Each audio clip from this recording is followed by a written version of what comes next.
L'intelligence artificielle ne va ni sauver votre projet, ni votre budget. Et elle peut même le flinguer si vous ne comprenez pas exactement son rôle. J'entends tous les jours, l'IA va tout faire, l'IA va nous remplacer des fois aussi, ou l'IA va absolument être de partout. Mais soyons honnêtes 2 minutes. Aujourd'hui, qu'est-ce que vous avez vraiment obtenu avec l'intelligence artificielle? Une base sympa, des images dérivées de ce qui existe, des idées, ah pourquoi pas, c'est vrai que c'est marrant de le faire comme ça ou comme ça, un peu d'inspi, bon, très bien.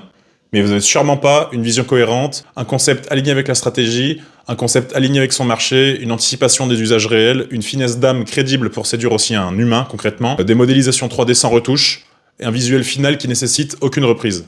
La réalité professionnelle d'aujourd'hui, c'est que l'intelligence artificielle, elle est utile, mais elle est jamais autonome. Elle ne remplace pas un processus de design bien maîtrisé, elle ne remplace pas un designer capable d'anticiper les usages, les émotions et les itérations. Et surtout, elle ne peut pas réagir en temps réel aux modifications précises, concrètes d'un projet, et dans un processus, ça change tout.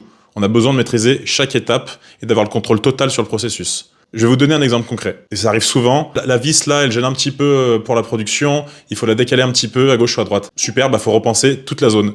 Et si c'est fait par intelligence artificielle, on n'a pas la main mise dessus parce que voilà, elle interprétait comme ça. Super.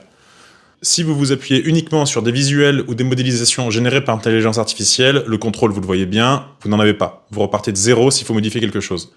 Si vous maîtrisez le process, des 3D propres, des retouches, l'anticipation des déclinaisons, tout le monde gagne du temps et on construit le projet dans l'ordre. Et puis, parlons d'un point aussi que personne n'aborde, qui est essentiel, la confidentialité. Beaucoup de projets industriels hardware deep tech sont encore soumis à des clauses strictes. Par exemple, j'ai un exemple précis dans l'aéronautique. Utiliser l'IA, c'est complètement interdit.